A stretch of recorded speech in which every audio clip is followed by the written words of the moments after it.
was not a great day. See the picture.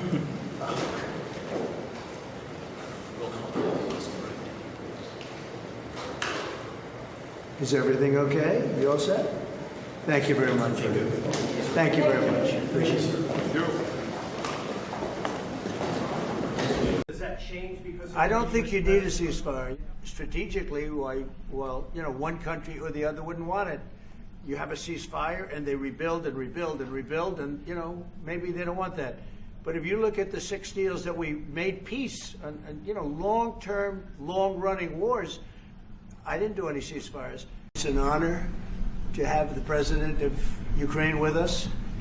We've had a lot of good discussions, a lot of good talks, and I think progress is being made, very, very substantial progress in many ways. We had a good meeting, as you know, just a short while ago with the president of Russia, and I think there's a possibility that something could come out of it, and today's meeting is very important. We have, I guess, the seven very powerful leaders from Europe, and we're going to be meeting with them right after this meeting, and thank you very much for being here. Thank you so much, Mr. President. If I can, first of all, thank you for invitation, and thank you very much for your efforts, personal efforts to stop killings and stop this war. Thank you, and using this opportunity, many thanks to your wife, First Lady of the United States. She sent a letter to Putin about our children, adopted children, and my wife, First Lady of Ukraine. She gave the letter. It's not to you, to your wife. I want. Yes, I will be very brief. I really want to thank you, President of the United States, dear Donald, for the fact that you, as I said before, broke the deadlock, basically, with President Putin by starting that dialogue. And I think it was in February that you had the first phone call, and from there we are now where we are today. And that is, I think, if we play this well, we could end this. And we have to end this. We have to stop the killing. We have to stop the destruction of Ukraine's infrastructure. It is a terrible war. So I'm really excited. And let's make the best out of today and make sure that from today onwards we get this thing to an end as soon as possible. We are in. You can obviously count on Italy as it was from the beginning. We are on the side of Ukraine, and we do absolutely support your efforts towards peace.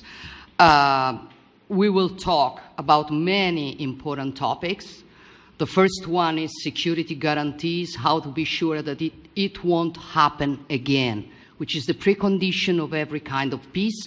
I'm happy that we will discuss about that. I'm happy that we will begin from a proposal, which is the, let's say, Article 5 model, which was Italian at the beginning. So we are always ready to bring our proposals for peace, for dialogue. It's something we have to build together to guarantee peace and to defend the security of our nation. So thank you, Mr. President, for hosting us. The situation in Ukraine has to do with fundamental threats to our security. Moreover, we've always considered the Ukrainian nation, and I've said it multiple times, a brotherly nation, however strange it may sound in these conditions. We have the same roots, and everything that's happening is a tragedy for us and terrible wound.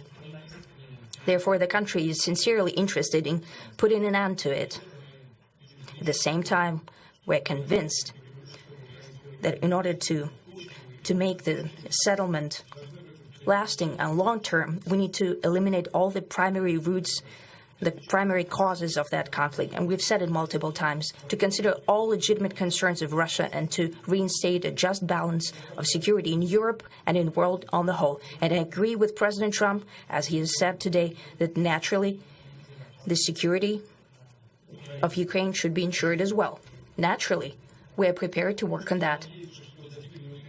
I would like to hope that the agreement that we've reached together will help us bring closer that goal and will pave the path towards peace in Ukraine. We expect that Kiev and European capitals will perceive that constructively and that they won't throw a wrench in the works.